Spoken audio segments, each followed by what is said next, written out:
adalah kelompok yang mengedepankan tentang bahwa dirinya dijajah. Itu yang pertama ya. Makanya kita sebut sebagai Hari Kebangkitan Nasional. Lalu kemudian ada ini, Sarekat Islam. Ini sebagai bentuk ide tentang kebangsaan pertama. Kalau dulu kita ngomong nasionalisme, nasyong itu artinya kan kelompok yang punya ciri atau mungkin tujuan yang sama gitu. Makanya dulu kalau kita ngomong nasionalisme itu atau bangsa, itu lebih mengedepankan pada pokok-pokok sosial yang lebih berafiliasi kepada etnisitas atau kelompok kesukuan, kebahasaan yang sama, atau ideologi yang sama. Jadi Sarekat Islam itu adalah ide dasar pertama ngomong soal nasionalisme. Jadi Syarikat Dagang Islam dulu kan ngurusin soal ekonomi nih, persaingan dagang antara kaum muslim dengan yang non-muslim, terutama yang Cina dan sebagainya. Makanya dibuatlah Syarikat Dagang Islam. Tapi Haji Samanhudi nggak puas hanya dengan membuat Syarikat Dagang Islam. Harus diubah ADART-nya menjadi gerakan yang tidak sekedar ekonomi, tapi gerakan politik yang menghasilkan pikiran. Makanya kemudian tahun 1912 SDI diubah sama Cokro Aminoto yang dulu dia bekerja sebagai advokat ya, diubah menjadi Syarikat Islam di tahun 1913. Syarikat Islam diubah dari situ. Nah, kemudian ternyata Cokro kemudian dipilih menjadi pimpinannya, Cokro Aminoto, malah mengalahkan Haji Samanhudi sendiri. Lalu kemudian 1921 Syarikat Islam terpecah jadi dua kubu. Syarikat Islam Merah, Syarikat Islam Putih. Yang merah nanti akan berubah jadi PKI, yang putih tetap Syarikat Islam. Yang kemudian berafiliasi lagi jadi Masyumi dan sebagainya gitu. Oke ya, ini ide pertama tentang Syarikat Islam. Lalu kalau kita ngomong bahwa ide tentang internasionalisme atau sila kedua yang kita sebut sebagai kemanusiaan itu dari mana? Dari sini. Dari indise partai. Ini saya ambil dari tulisannya si siapa? Ki Hajar Dewantoro. Dia pernah menulis Als in Elf Nederland was. Seandainya aku seorang Belanda. Ini pakai bahasa Belanda ya, bukan bahasa Inggris. Dalam tulisan itu juga menjelaskan tentang ide berdirinya indise partai. Indise partai itu berdirinya singkat ya. 1912, kemudian 1913 dibubarkan. Karena terlalu masif gerakannya dan sangat-sangat radikal, ingin mengubah struktur. Nah, di sini ide tentang bangsa itu sudah bercampur. Bangsa tidak lagi ngomong soal etnisitas atau kelompok atau suku, tapi lebih kepada pertautan atau dialog antara identitas dengan identitas yang lain. Yang Belanda boleh gabung, yang Cina boleh gabung, yang Arab boleh gabung, dan semuanya boleh gabung. Nah, kalau kita ngomong soal etnisitas dan sebagainya itu udah lebur. Kita baru tahu ide tentang kebangsaan sepenuhnya itu ketika indise partai itu ada. Yang punya partai itu ada 3 orang ya pendirinya, Cipto Mangunkusumo, Dawas Dekker, dan Suwardi Suryaningrat atau Ki Hajar. Tapi yang paling punya kepentingan adalah Dawas Dekker. Karena Dawas Dekker saya bilang dia itu orang mana Dawas Dekker?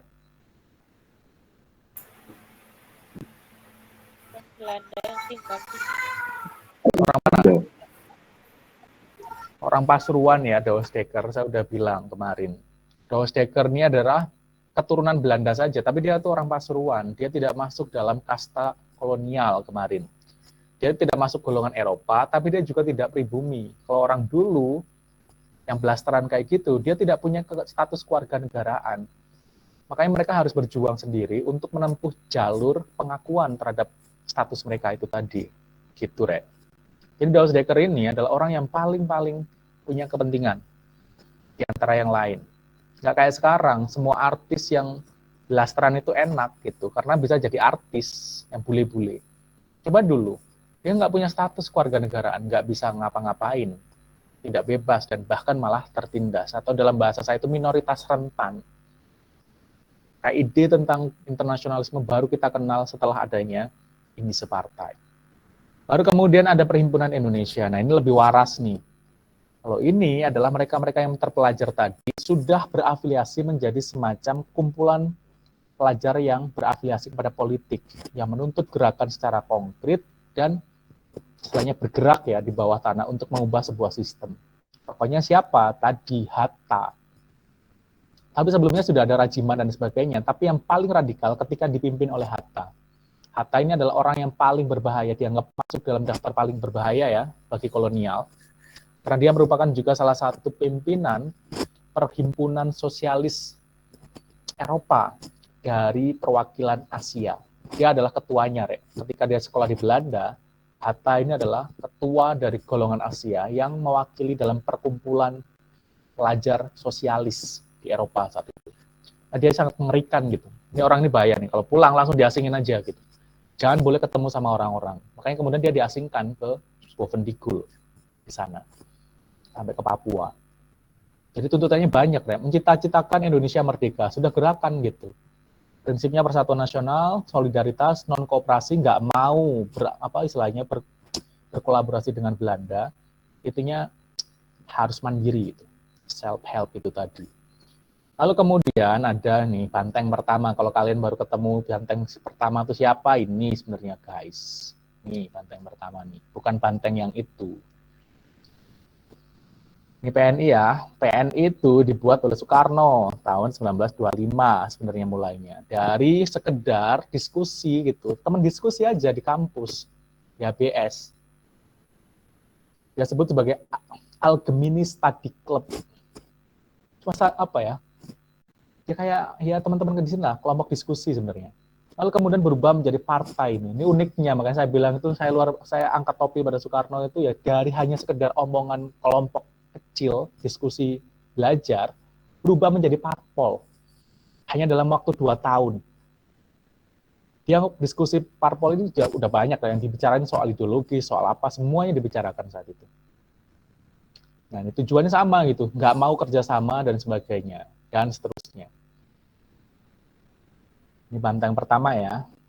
Jadi dia nggak akan jualan pamflet atau mungkin baliho kepak sayap KFC gitu, enggak itu. Yang akan melakukan itu. Dia yang pasti akan kerjakan apa yang mungkin dikerjakan saat itu.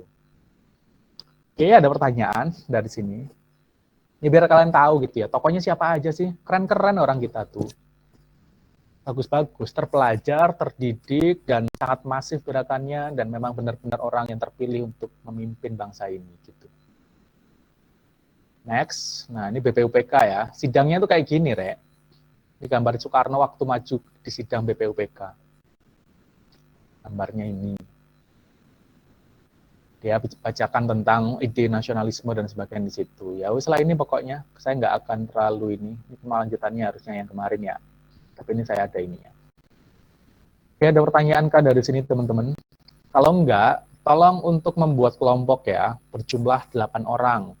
Tugasnya apa? Silahkan kalian mencari semacam studi kasus terkait tema-tema yang saya sebutin untuk dibuat poster dan PowerPoint yang akan dipresentasikan mulai 2 minggu lagi sejak saya terangkan ini ya, saya sebutin. Jadi silakan teman-teman di sini untuk membuat kelompok jumlahnya 8 orang. Tema yang pertama adalah kapitalisme. Tema yang nomor 2 adalah komunisme. Kita tulisin lah. Kapitalisme. Kan urut ya. Komunisme. Terus sila yang kedua adalah ini ya, implementasi sila 1 Pancasila dan toleransi. Silakan nanti cari itu. Itu sila 1. Kemudian bentar ya. Untuk yang kelompok selanjutnya itu adalah implementasi Pancasila. Bentar ya. Sila 2 Pancasila ya. Kelompok selanjutnya. Dan gender kan kemarin ya. Gender ya, betul ya. Kelompok ini, kelas ini minta gender kan kemarin ya. Nah, sila 3 Pancasila dan kelompok minoritas. Minoritas. Oke. Kemudian kelompok selanjutnya sila 4 dan kebebasan berpendapat.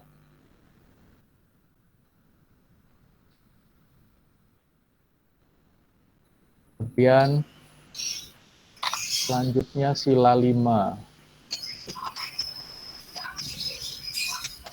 Keadilan bagi kelompok rentan. Kelompok rentan itu bisa jadi ini ya, bisa jadi apa namanya, mereka yang berkebutuhan khusus seperti difabel atau apa aja terserah. Ini udah berapa nih? Berapa tema nih? 1, 2, 3, oh ya ada 7, terakhir ya. Terakhir revolusi industri dan implementasi keadilan di era digital. Nah, ya tema-temanya sudah saya ketikkan di chat, silakan dibagi, saya nggak peduli, intinya ada 8 kelompok, maksimal pengumpulan adalah 2 minggu lagi, dan pada 2 minggu itu, di minggu kedua, 2 minggu sekarang ya, itu kelompok 1 harus langsung presentasi dulu. Jadi produknya ada 2, PowerPoint dan poster. PowerPoint dan poster. Sesuai dengan case study, makanya silakan Anda cari problem atau masalah tertentu yang sesuai dengan tema-tema yang saya sebutkan tadi. Oke, ada pertanyaan dari sini? Ada pertanyaan? Jelas semua? Jangan ada yang nanya setelah ini saya keluar loh ya. Jangan pernah ada yang nanya, jangan chat pribadi. Kalau mau tanya langsung di grup. Jelas atau tidak soal temanya? Temanya ada 8 tadi. Silakan teman-teman untuk membuat kelompok berjumlah 8 dan semuanya harus mengerjakan dan dikumpulkan 2 minggu dari sekarang. Dan 2 minggu itu nanti kelompok 1 langsung maju. Silakan kalian mau undi atau apa terserah saja soal anggota kelompoknya. Intinya saya hanya tahu ada 8 kelompok. Pengumpulannya bagaimana? Silakan buat Google Drive ya. Kayak kemarin tuh loh, Google Drive-nya itu nanti dibuat folder khusus tugas kelompok. Nanti buat lagi folder di dalamnya kelompok 1, kelompok 2 dan seterusnya tadi.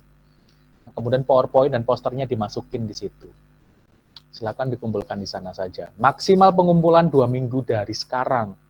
Dan 2 minggu lagi itu nanti kelompok 1 langsung presentasi.